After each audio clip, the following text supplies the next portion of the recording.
하나님 말씀 에베소서 2장 1절에서 3절까지 보도록 하겠습니다. 에베소서 2장 1절에서 3절까지입니다. 하나님 말씀 받으실 때 자리에서 일어나 주시기 바랍니다. 하나님 말씀이 이러합니다. 그런 허물과 죄로 죽었던 너희를 살리셨도다. 그때 너희는 그 가운데서 행하여 이 세상 풍조를 따르고 공중의 권세 잡은 자를 따랐으니 곧 지금 불순종의 아들들 가운데서 역사하는 영이라. 전에는 우리도 다 그 가운데서 우리 육체의 욕심을 따라 지내며 육체와 마음에 원하는 것을 하여 다른 이들과 같이 본질상 진노의 자녀이었더니. 아멘.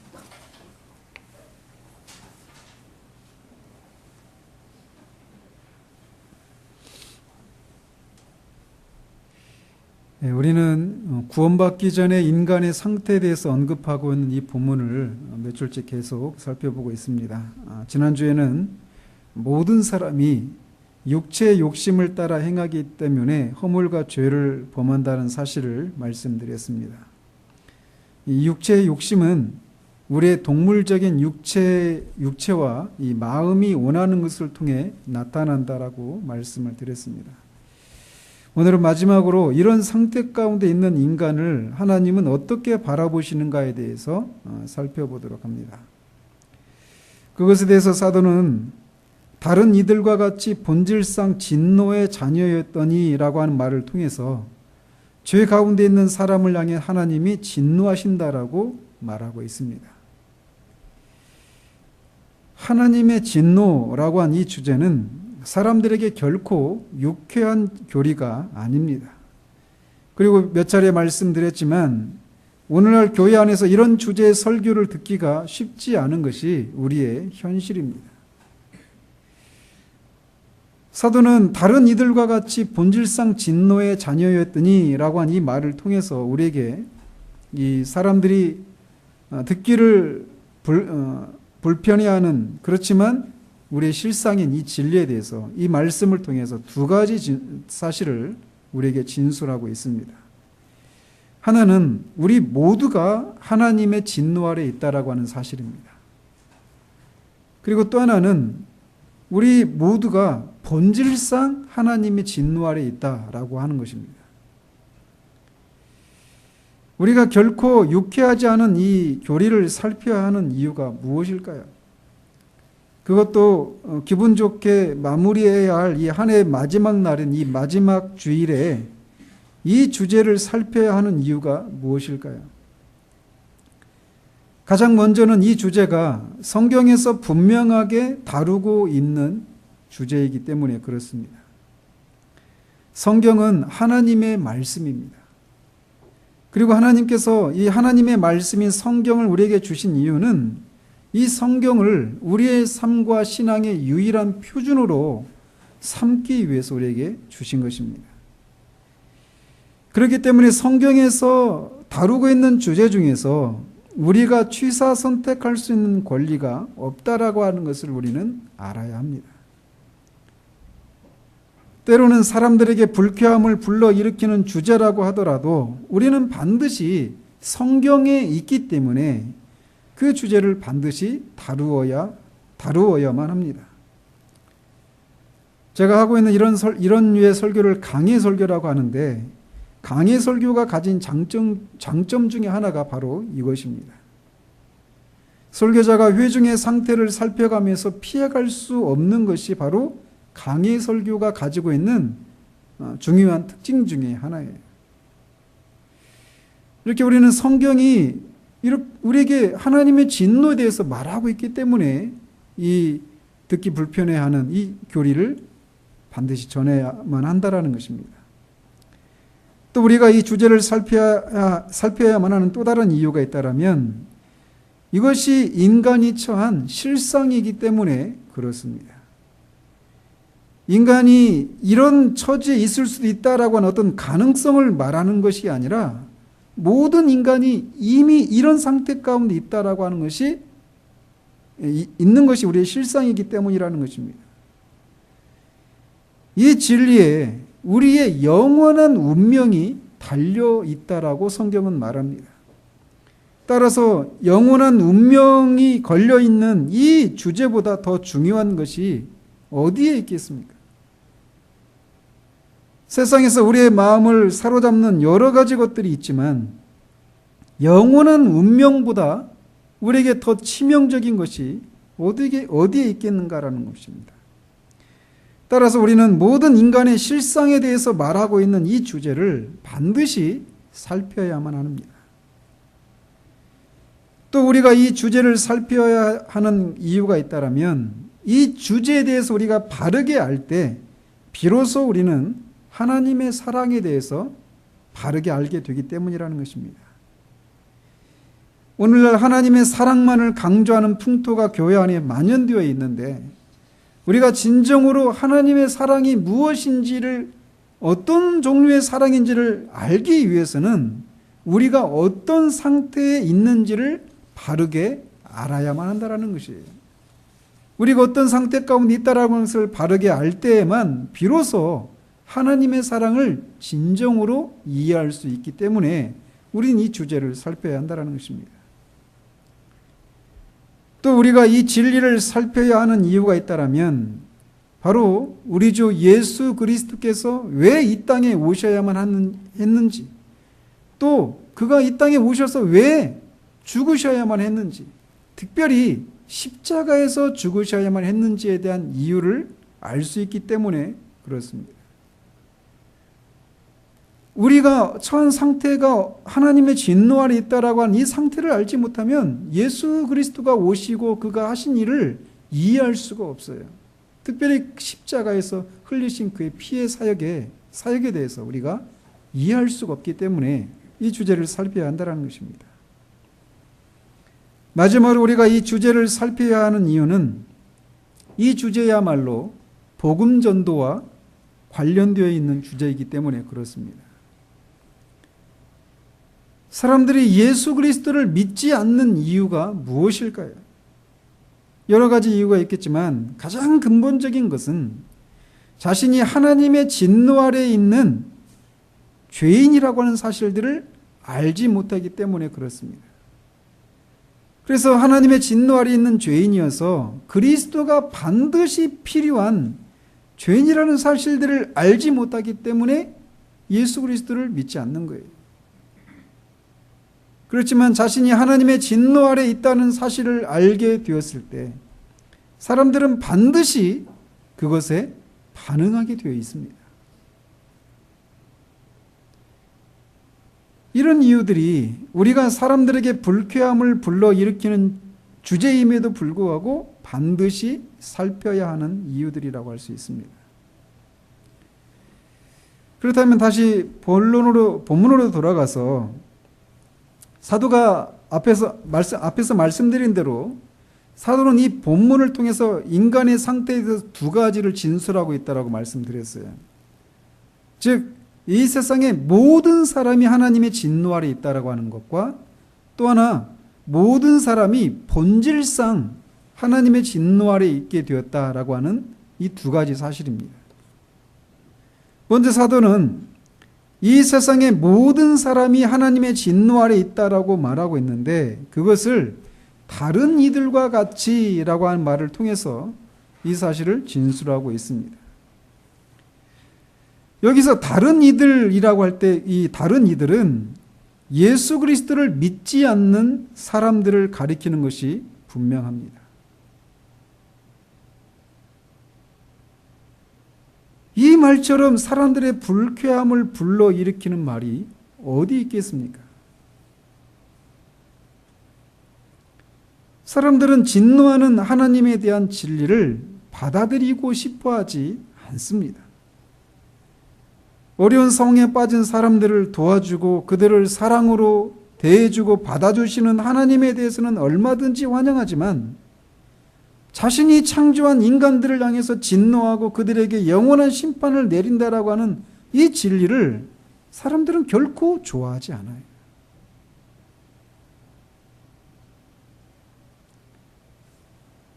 여기서 하나님이 진노하신다라고 할 때 이 진노에 대해서 우리는 한 가지 오해를 하고 있습니다.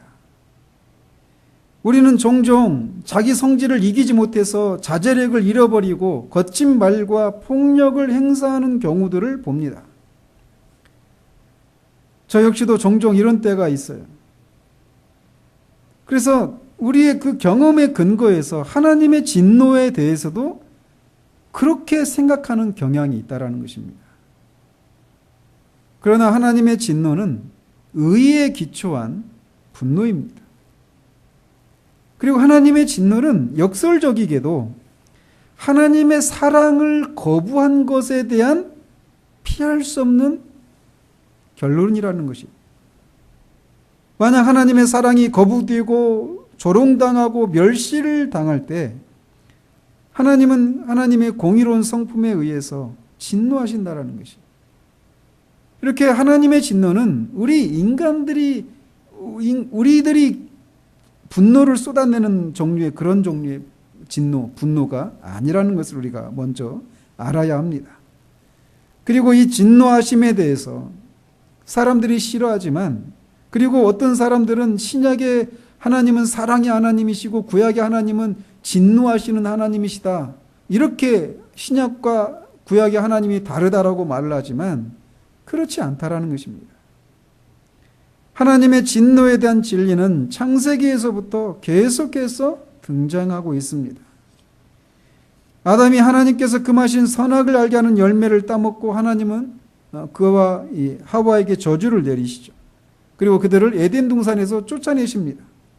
그리고 그들이 그렇게 타락한 상태로 에덴 동산에 들어와서 생명나무를 따먹지 못하도록 하기 위해서 화영검으로 에덴 동산의 주위를 두르십니다.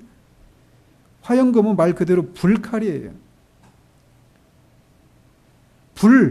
칼. 칼도 불도 하나님의 심판을 상징합니다. 즉 화영검은 하나님의 공의의 칼, 진노의 칼을 상징하는 것이에요. 이렇게 하나님은 처음부터 죄에 대해서 의로운 심판을 내리시는 것을 통해서 그분의 진노를 나타내셨습니다. 그리고 노아 당시의 인류의 죄에 대해서 홍수라고 하는 것을 통해서 전 지구적인 심판을 내리셨습니다.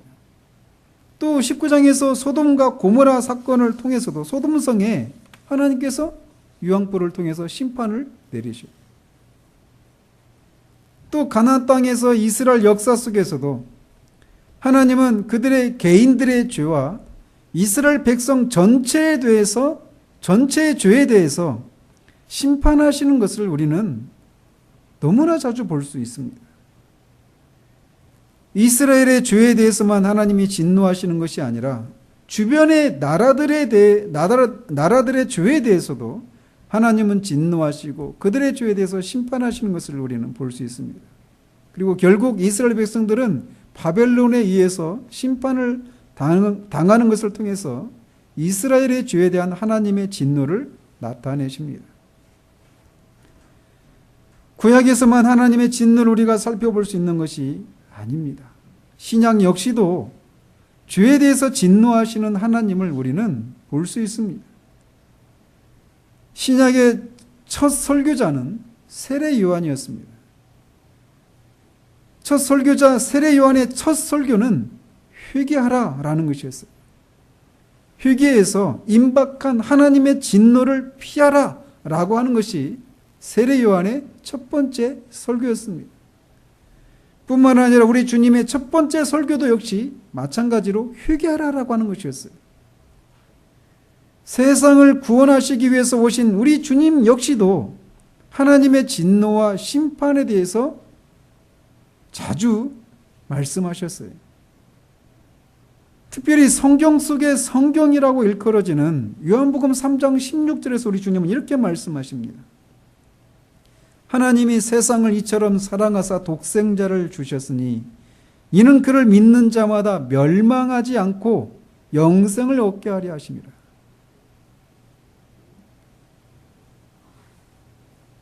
죄에 대한 하나님의 심판으로 멸망을 당하지 않도록 하시기 위해서 하나님이 그 아들 이 세상에 주셨다라고 말하고 있어요. 또 같은 장 36절에서 아들을 믿는 자에게는 영생이 있고 아들을 순종하지 않는 자는 영생을 보지 못하고 도리어 하나님의 진노가 그 위에 머물러 있다라고 말씀하십니다. 즉 하나님의 아들을 믿지 않는 사람들 위에 하나님의 진노가 머물러 있다라고 말씀하셔요. 이 세상의 구원자께서 하나님의 진노에 대해서 이렇게 말씀하고 계신다라는 것입니다. 사도 바울도 역시 하나님의 진노에 대해서 여러 차례 언급하고 있습니다. 그가 아테네에서 행한 설교에서 하나님이 정하신 사람으로 하여금, 즉 예수 그리스도로 하여금 천하를 공의로 심판하실 날을 정하셨다라고 말하고 있습니다. 또 로마서 1장 18절에서 하나님의 진노가 불의로 진리를 막는 사람들의 모든 경건하지 않음과 불의에 의하여 하늘로부터 쫓아 내려왔다라고 말하고 있어요. 그 복음을 전하는 이유는 바로 이 하나님의 진노에서 피하도록 하기 위해서 복음을 전하는 거예요. 또 에베소서 5장 6절에서도 누구든지 헛된 말로 너희를 속이지 못하게 하라. 이로 말미암아 하나님의 진노가 불순종의 아들들에게 임하나니 라고 말합니다. 또 데살로니가 교인들에게 자신들이 그들과 함께 부활하시고 승천하신 우리 주님이 다시 하늘로부터 강림하실 것을 기다린다라고 말하면서 이 예수 그리스도가 장래의 노하심에서 우리를 건지신 분이라고 말하고 있습니다.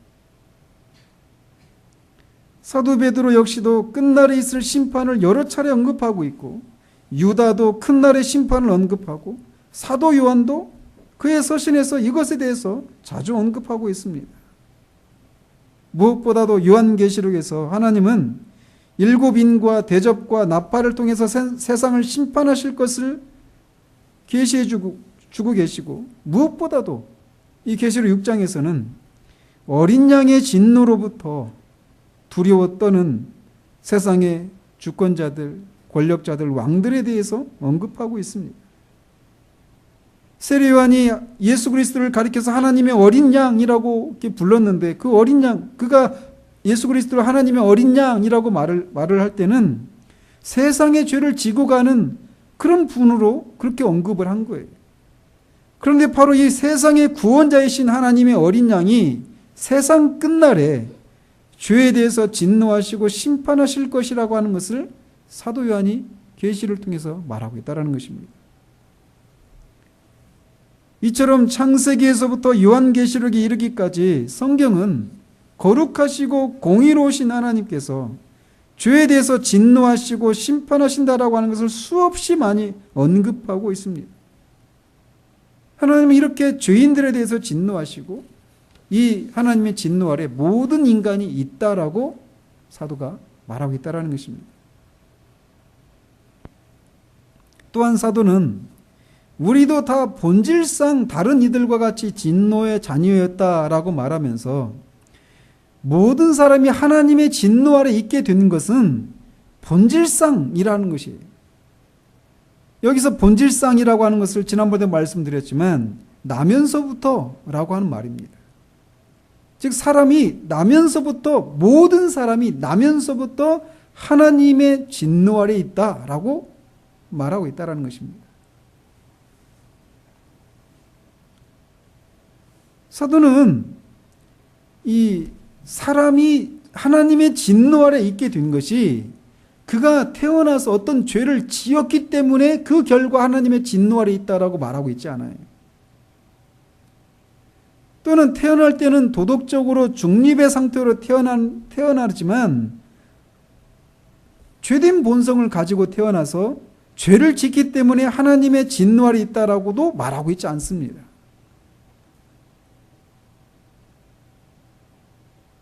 이것은 우리가 태어나면서부터 그래서 어떤 죄된 행동을 하기도 전에 이미 태어나면서부터 우리는 하나님의 진노 안에 있다라고 말을 하고 있다라는 것이.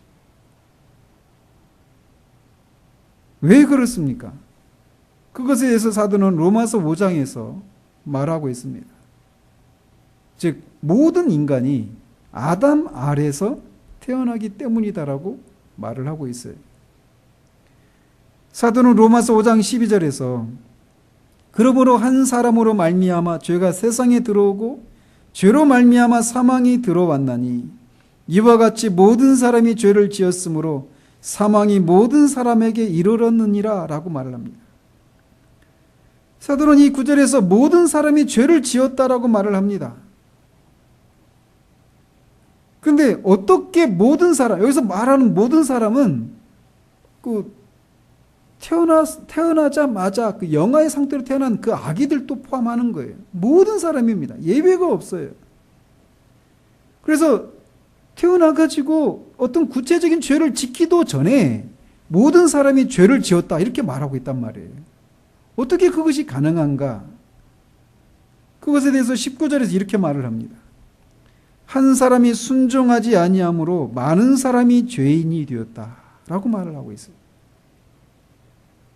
즉 아담이 하나님의 명령에 순종하지 않고 죄를 범할 때 아담 안에 있었던 모든 인류가 아담과 같은 죄를 지었다라는 것입니다. 아담의 그 죄에 동참했다라는 것이에요. 그렇기 때문에 모든 사람이 죄를 지었다라는 것이에요. 그리고 그 모든 사람이 죄를 지었다라고 하는 강력한 증거가 있습니다. 그것이 뭐냐? 사망이에요. 죄의 싹은 사망입니다.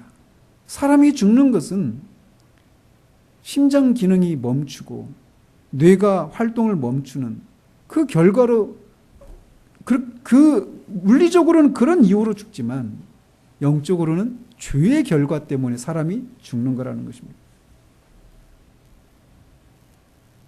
따라서 모든 사람이 다 죽어요.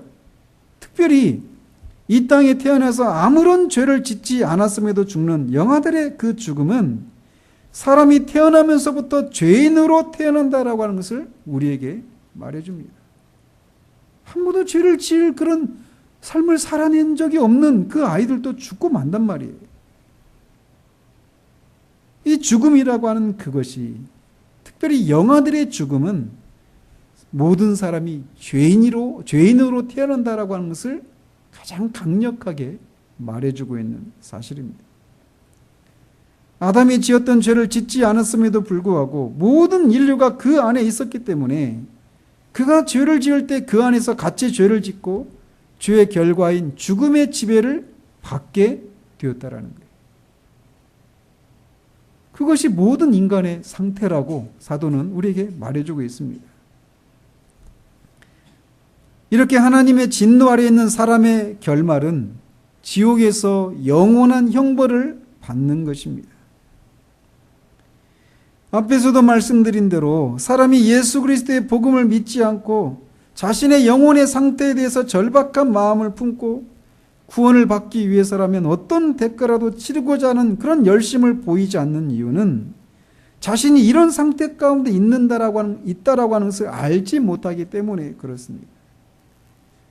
따라서 우리는 하나님의 진노 아래에 있는 인간의 상태가 얼마나 급박한 상황 가운데 있는지를 성경의 가르침을 통해서 살펴볼 필요가 있습니다. 성경은 이런 상태에 대해서 다양하게 묘사합니다. 예를 들어 시편 73편 18절에서는 주께서 참으로 그들을 미끄러운 곳에 두시며 파멸에 던지시니 라고 말을 합니다. 악인의 상태가 이렇다라고 말을 하고 있어요. 이 겨울철에 눈에 미끄러지는 사람은 자신이 언제 미끄러질 것이라고 하는 것을 미리 알지 못합니다. 미끄러운 길을 가는 사람은 자신이 언제 미끄러질지 모르는데, 그런 것처럼 하나님의 진노 아래에 있는 죄인이 바로 그런 상태 가운데 있다라고 말을 하고 있어요. 그래서 언제 미끄러질지 모르는, 언제 그 하나님의 진노가 자신에게 임할지 모르는 그런 상태 가운데 있다라고 성경이 우리에게 말해주고 있다라는 거예요. 뿐만 아니라 미끄러운 곳을 지나는 사람은 다른 사람이 그를 밀치지 않아도 스스로 넘어집니다. 다른 사람이 밀어서도 넘어지기도 하지만 아무도 밀지 않아도 스스로 미끄러져 버린단 말이죠. 그런 것처럼 회개하지 않은, 그래서 하나님의 진노 아래 있는 죄인의 상태가, 죄인도 스스로 그렇게 미끄러질 위기 가운데 있다라는 것입니다. 이것이 하나님의 진노 아래 있는 사람이 처한 상태예요. 그런데도 여전히 그가 넘어지지 않는 이유가 무엇일까요? 그것은 하나님께서 아직 그를 붙들고 계시기 때문에 그렇습니다. 그렇지만 언제 그를 붙들고 계신 하나님의 손이 그에게서 떨어져서 그가 순식간에 미끄러져 지옥에 떨어지게 될지 아무도 모릅니다. 회개하지 않은 죄인의 상태가 이런 상태 가운데 있는 거예요. 하나님은 언제라도 자신의 때에 죄인들을 지옥의 형벌에 미끄러져 들어가도록 내버려 두실 수 있으신 분이십니다. 하나님께서 그렇게 하시기로 하시면 그 누구도 하나님께 저항할 수가 없어요. 종종 세상의 왕들과 권력자들은 자신들을 반역하는 대적들을 물리치고자 할 때 대적들의 그 저항에 부딪혀서 종종 어려움을 겪습니다. 그렇지만 하나님의 진노에 저항하기 위해서 이 세상의 모든 원수들이 모든 힘을 합해서 연합해서 하나님을 대적하려고 해도 그것을 막을 수가 없다라는 것입니다. 죄인들에 대해서 진노하시는 하나님은 죄인들을 지옥에 던지실 때 그것을 매우 쉽게 하실 수 있는 분이십니다. 그를 막을 수 있는 세력이 아무도 없어요. 또 하나님이 죄인들을 지옥에 던져 넣으실 때 아무도 그것에 대해서 이의를 제기할 수 없습니다. 왜냐하면 하나님의 진노는 공의로운 진노이기 때문에 그렇습니다. 아무도 그가 무엇을 행하시는 거, 뭐 하는 거냐고 이의를 제기할 수가 없는 공의로운 진노예요. 또 하나님이 죄인을 지옥에 던져 넣으시는 것은 이미 그들이 지옥에 가기로 정죄를 받은 자들이기 때문에 그렇습니다. 사형수들이 사형을 받게 되는 것은 그들이 이미 사형을 받기로 확정이 되어 있기 때문에 그렇습니다. 마찬가지로 요한복음 3장 18절에서 우리 주님이 믿지 아니하는 자는 벌써 심판을 받은 것이니라 라고 말씀하셔요. 즉 우리 주님의 말씀처럼 믿지 않는 사람들은 이미 심판을 받아서 지옥의 형벌을 받기로 정죄를 받은 사람들입니다. 그렇기 때문에 언제라도 회개하고 예수 그리스도를 믿지 않은 사람들은 그들이 이미 받은 정죄에 따라서 지옥의 형벌을 받게 되어 있다라는 거예요. 따라서 이미 심판을 받아서 지옥의 형벌을 받아 마땅한데도 아직 그것이 그들에게 임하지 않고 있는 것은 하나님께서 그들에게 진노하시지 않아서가 아니라 아직은 하나님이 그들을 붙들고 있기 때문에 그렇습니다. 사람들이 그런 상태를 알지 못하니까 먹고 마시고 평안하게 지나는 거예요. 하나님께서 그들을 붙잡고 계신 손을 당장이라도 놓아버리시고 그들의 생명을 거두시지 않으시는 것은 하나님께서 그들의 악함을 생각하지 않거나 분개하지 않아서가 아닙니다. 그들을 향한 하나님의 분노는 지금도 여전히 불타오르고 있습니다. 그들을 위한 지옥은 이미 준비가 되어 있고 지옥은 그들의 발밑에서 그들을 삼키기 위해서 무서운 불꽃을 이글거리고 그 입을 활짝 벌리고 있어요. 한순간이라도 하나님께서 그들을 붙들고 있는 손을 놓아버리시면 그들은 그 순간 곧장 지옥을 향해 떨어지게 되어 있습니다.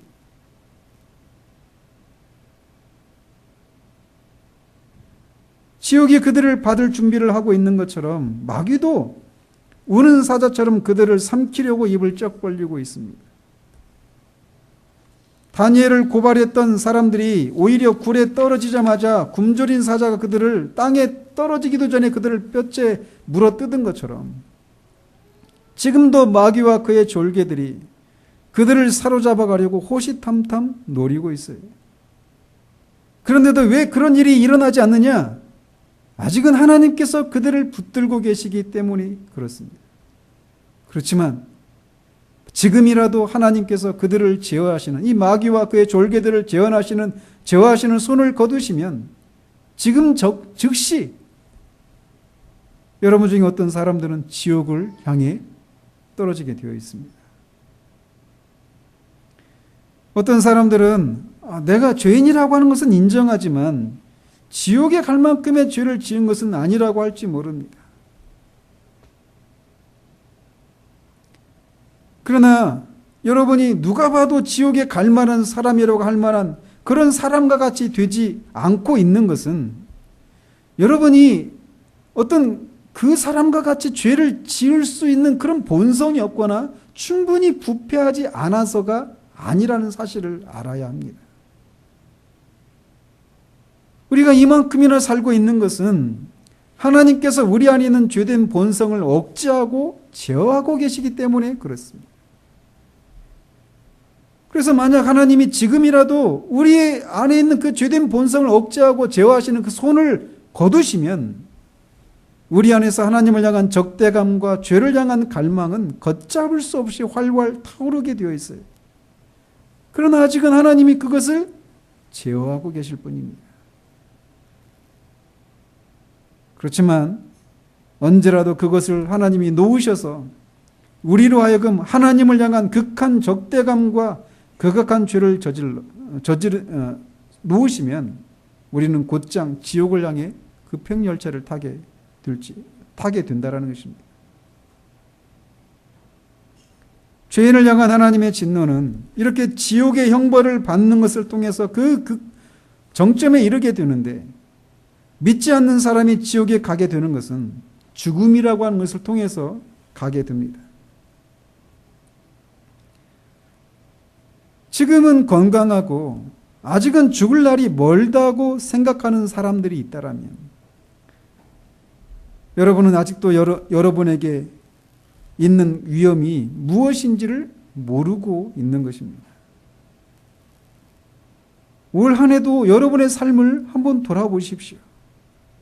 그리고 여러분의 주위에 있었던 사람들이나 어떤 신문 기사에 나왔던 그런 사람들의 어떤 갑작스러운 죽음에 대해서 한번 돌아보십시오. 갑작스러운 죽음을 죽은 사람들이 모두 지옥에 갔다라고 하는 것을 말하는 것이 아니라 죽음이라고 하는 것이 언제나 이렇게 예기치 않은 때에 찾아온다라고 하는 것을 말씀드리고자 합니다. 따라서 아직 죄를 회개하지 않았는데, 그래서 하나님의 진노가 그들의 머리 위에 머물러 있는데 아직도 그 진노가 죽음이라고 하는 것을 통해서 실행되지 않고 있는 그 모습은 마치 발 밑으로 천길 낭떠러지가 있는데 그 위에 아주 부실한 나무와 썩은 어떤 덮개로 덮여 있는 그 위를 지나가고 있는 것과 같습니다. 언제 여러분이 밟고 있는 썩은 덮개가 여러분의 죄의 무게를 이기지 못하고 여러분을 천길 낭떠러지로 떨어지게 할지 모릅니다. 시편 7편에서 사람이 회개하지 아니하면 그가 그의 칼을 가시며 그의 활을 이미 당기어 예비하셨도다 라고 말합니다. 이미 활을 당기고 있어요. 팽팽하게 당기고 있어서 그걸 언제 놓을지 모른다라는 것입니다. 그 진노의 화살이 언제 우리의 이마에 박힐지 모른다라는 거예요. 하나님께서 회개하지 않는 죄인을 취해서 지옥으로 보내는 방법에는 수를 헤아릴 수 없는 많은 방법이 있습니다. 그러므로 오늘 그 위기를 넘겼다고 내일은 그 위험에서 우리는 안전하다고 생각해서는 안 돼요. 언제 우리에게 그 내려진 형이 집행될지 모릅니다. 사람들은 죽지 않기 위해서 혹은 죽음이 조금이라도 더디게 오게 하기 위해서 갖은 방법을 도모합니다. 건강을 챙기고 조금이라도 더 오래 살려고 갖은 방법을 도모해요. 그렇지만 사람이 어떤 것으로도 죽음을 막을 수 없습니다. 아무리 지혜로운 사람도 어리석은 사람만큼이나 죽음이 오는 길을 막을 수가 없습니다.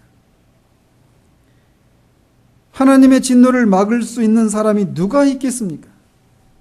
잠언 기자는 왕의 진노는 사자의 부르짖음 같으니 그를 노하게 하는 것은 자기의 생명을 해하는 것이니라 라고 말을 합니다. 절대 권력을 가진 왕을 노하게 하는 사람은 가장 끔찍하고 무서운 형벌을 받게 될 것입니다. 그렇지만 이 세상의 그 어떤 절대 권력자의 분노라고 할지라도 우주의 왕이신 하나님의 진노에 비하면 아무것도 아닙니다. 그렇기 때문에 계시록에서 세상의 왕들과 군주들이 어린 양의 진노에서 피할 수만 있다면 작은 산들과 언덕이 자신들에게 무너지기를 구했던 것이, 하나님의 이 진노에 대해서 이사야서 66장 15절에서 이렇게 말을 합니다. 보라, 여호와께서 불에 둘러싸여 강림하시리니 그의 수레들은 회오리 바람 같으리로다. 그가 혁혁한 위세로 노여움을 나타내시며 맹렬한 화염으로 책망하실 것이라 라고 말을 합니다. 느부갓네살 왕은 자신이 세운 그 우상에게 절하지 않은 다니엘의 세 친구를 향해서 분노합니다. 얼마나 분노했는지 그 사람들을 죽이는데 풀무불에 던져서 죽이라고 하는데 평상시보다 7배나 더 뜨겁게 해서 죽이라고 합니다. 그래서 그 세 사람을 데리러 갔던 끌고 갔던 그 간수들이 오히려 불에 타서 죽어요. 그걸 통해서 막 자신 안에 있는 그 분노를 표현했던 것이죠. 그렇지만 그의 분노도 이 우주의 왕이신 하나님이 바라실 이 맹렬한 진노에 비하면 아무것도 아니라는 거예요. 전능하신 하나님이 전능하신 능력으로 진노하신다라고 생각할 때 누가 그것을 감당할 수 있겠습니까? 하나님은 자신의 권고를 듣지 않고 계속해서 불순종하는 이스라엘 향해서 에스겔서에서 이렇게 말을 합니다. 그러므로 나도 분노로 갚아 불쌍히 여기지 아니하며 긍휼을 베풀지도 아니하리니 그들이 큰 소리로 내 귀에 부르짖을지라도 내가 듣지 아니하리라 라고 말씀하십니다. 하나님이 회개하지 않는 불순종하는 자들의 그 죄에 대해서 그들을 긍휼히 여기지 않으실 것이라고 말씀하십니다. 불쌍히 여기지 않으실 것이라고 말씀하십니다. 맹렬한 분노를 발하실 것이라고 말씀하셔요. 또 이사야 63장에서 이사야는 에돔에서 올라오는 흰옷 입은 사람에 대한 환상을 보는데 그 흰옷 입은 사람이 이렇게 말을 합니다. 만민 중에 나와 함께한 자가 없이 내가 홀로 포도즙 틀을 밟았는데 내가 노함을 인하여 무리를 밟았고 분함을 인하여 짓밟았다 라고 말을 합니다. 전능하신 하나님이 그의 노함을 인해서 짓밟을 때 누가 그것을 견딜 수 있겠습니까? 여러분들이 그 바퀴벌레가 어떤 막 화장실이나 부엌에서 나올 때 어때요? 막 혐오스럽잖아요. 신발을 신고 있을 경우에는 막 발로 밟아버리잖아요. 진이기잖아요. 사람의 그 발에 바퀴벌레가 아무것도 저항할 수 없는 것처럼 이 맹렬한 전능하신 하나님의 이 맹렬한 진노를 저항할 수 있는 사람이 아무것도 없다라는 것입니다. 그런데 더 가공스러운 것은 죄인을 향한 하나님의 진노는 잠시 동안만 지속되는 것이 아니라 영원히 지속된다라는 것입니다. 이 맹렬한 진노가 영원히 지속된다라고 하는 것을 우리는 생각으로도 감당할 수가 없습니다. 하나님의 진노로 인한 이 고통은 잠시 동안의 휴식도 없고 끝도 없이 영원히 지속됩니다. 더 무서운 것은 이런 형벌을 받으면서 죄인들이 이를 간다라는 것이에요. 그래서 더욱더 지옥에서 빠져나올 가망성이 없다라는 것입니다. 그렇기 때문에 지옥의 입구에는 모든 소망을 버릴 것이라고 그렇게 그런 문구가 쓰여 있다라고 단테가 말을 하는 겁니다. 지금 지옥에 있는 사람들을 생각해 보십시오. 거기에 있는 사람들 중에 어느 누구도 지옥에 가려고 애쓴 사람은 아무도 없을 것입니다. 오히려 그들은 지옥에 가지 않기 위해서 자신들이 할 수 있는 것은 무엇이라도 했을 것입니다. 그들 중에는 어쩌면 자신만은 지옥에 가지 않을 것이라고 철석같이 믿고 있다가 원하지 않던 때에 갑자기 지옥에 떨어진 사람들도 있을 것입니다. 그들 중에는 한때 교회에 출석하고 나름대로 구원받은 사람이라고 생각하면서 자신은 천국 백성이라는 생각을 가지고 있던 사람들도 있을 것입니다. 또 어떤 사람은 하나님의 진노로부터 피하라고 하는 말씀을 여러 차례 들었지만 소돔성에 임박한 심판을 앞두고 피하라는 권고를 들은 롯의 사위들처럼 농담으로 여기거나 나중에 하지라고 하는 생각으로 미뤘던 사람들도 있을 것입니다. 그렇지만 또 다른 기회를 얻지 못하고 지옥에 떨어진 사람들도 있을 것이에요. 그러므로 이 문제를 우리는 결코 뒤로 미루어서는 안 됩니다. 그렇다면 이 하나님의 진노에서 피할 수 있는 길이 무엇입니까? 우리 편에서 하나님의 진노로부터 피하기 위해서 할 수 있는 것은 아무것도 없습니다. 하나님의 진노의 불에 견딜 수 있는 것은 우리 안에서 아무것도 없습니다. 마치 우리가 실로 묶여 있는 것이나 마찬가지입니다. 우리를 붙들고 있는 실이, 우리를 매달고 있는 실이 아무리 불에 강하다고 해도 하나님의 진노의 불에 타고 말아서 우리는 지옥으로 떨어질 수밖에 없습니다. 즉 우리가 지옥에서 영원한 하나님의 진노를 받는 것을 피하기 위해서 그 어떤 노력을 하고 선행을 해도 그것이 우리의 운명을 막지 못한다라는 거예요. 우리가 지옥에 가지 않기 위해 몸부림치고 눈물로 호소하는 것으로 되지 않습니다. 우리는 모두 이 하나님의 진노에서 벗어날 수 있는 길이 없어요. 오직 한 길, 하나님이 마련하신 방법밖에는 없습니다. 그것은 우리 주 예수 그리스도를 믿는 것이에요. 그런 십자가에서 우리가 받아야 할 이 영원하고 맹렬한 하나님의 진노를 우리를 대신해서 받으셨습니다. 엘리 엘리 라마 사박단이라고 외치실 때 그 흑암 속에서 우리 주님은 하나님으로부터 우리가 마셔야 할 진노의 잔을 단 한 모금도 남김없이 모두 마시셨습니다. 다음 주부터 우리가 살피겠지만 이 하나님이 바로 우리 주님을 우리를 위해 이 세상에 보내시고 우리에게 쏟으실 진노를 다 쏟으신 것이. 그러므로 누구든지 지금 이 주님을 믿으면 그 즉시 가공스러운 하나님의 진노에서 벗어날 수 있습니다. 아담 안에서 모두 죄인이 되어서 나면서부터 사망이 왕노릇하는 것을 통해 본질상 진노의 자녀인 사람은 그 절망스럽고 가공스러운 비참함에서 벗어날 수 있는 유일한 길이 있는데 그것은 두 번째 아담이자 마지막 아담이신 우리 주 예수 그리스도 안에 거하는 길밖에 없습니다. 그것을 위해 우리가 할 일은 아무것도 없어요. 다만 성경이 우리 주님에 대해서 말하는 것을 진리라고 하는 것을 진리라고 믿고 그분을 붙드는 것 이외에 아무것도 없습니다.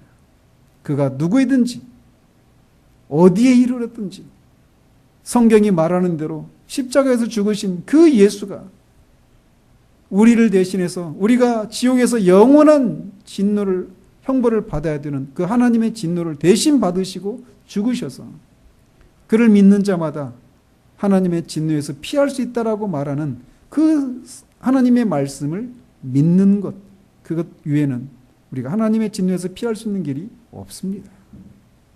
그러므로 뒤로 미루지 마시고 이 예수 그리스도를 여러분의 구주로 받아들이십시오. 그분을 믿으십시오. 그분에 대해서 말하고 있는 이 성경을 믿으십시오. 그것이 하나님의 말씀임을 믿고 그분을 여러분의 구주로 받아들이십시오. 사랑하는 성도 여러분, 사도는 지금 이 편지를 받고 있는 예배소에 있는 성도들이 하나님이 그들에게 베푸신 능력이 얼마나 큰지를 알기 위해서 이 편지를 쓰고 있어요. 그리고 그들에게 베푸신 하나님의 능력이 얼마나 크고 위대한지를 알아서 그 하나님을 사랑하고 그 하나님을 마음을 다해서 예배하기 위해서 이 편지를 쓰고 있는 것입니다. 그런데 그렇게 되기 위해서는 먼저 그들이 얼마나 깊은 절망스러운 상황 가운데서 건짐을 받았는지를 아는 것이 필요하기 때문에 그리스도 밖에 있었을 때 그들의 비참하고 절망적인 상태에 대해서 말해주고 있는 것입니다.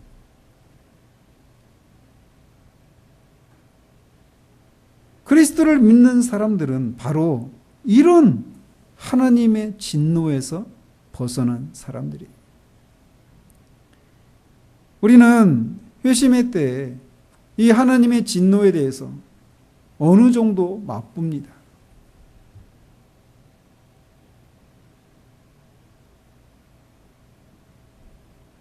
그래서 그 하나님의 진노에서 벗어나는,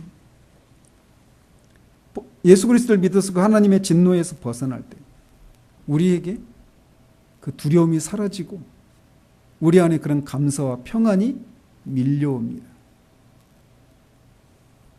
긍휼에 풍성하신 하나님이 우리를 사랑하신 그 큰 사랑을 인해서 그 아들에게 당신의 진노를 다 쏟으심으로 우리가 하나님의 진노에서 건짐을 받은 것입니다.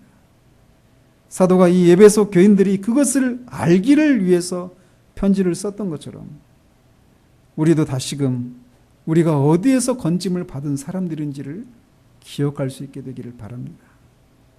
그러니 그런 은혜를 베푸신 하나님을 찬양하고 그분을 사랑하는 우리들이기를 바랍니다. 기도하겠습니다.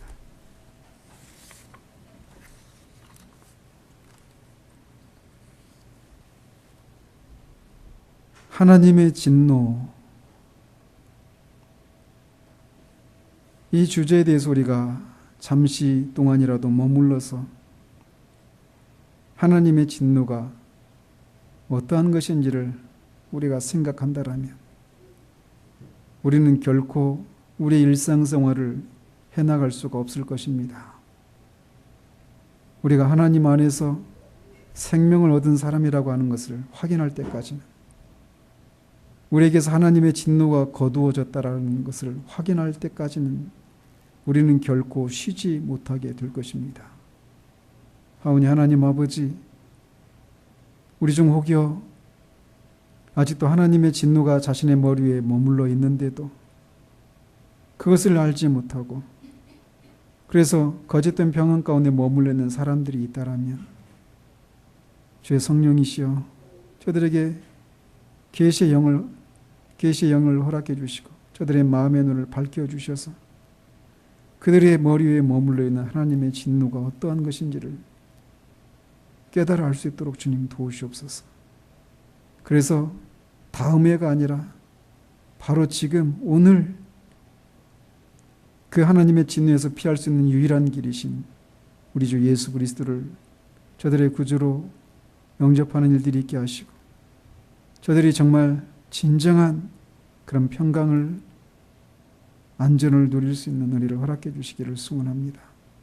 이미 그런 은혜를 덧입은 주의 자녀들에게 하나님 아버지, 정말 우리가 얼마나 가공스러운 또 맹렬한 하나님의 진노로부터 건짐을 받은 사람들인지를 생각하고 그 은혜를 생각하며 하나님께 마땅히 돌려드려야 될 그런 헌신과 사랑과 존귀와 영광을 돌려드리는 우리들 될 수 있도록 주님 도우시기를 원합니다. 예수 그리스도 이름으로 기도합니다. 아멘.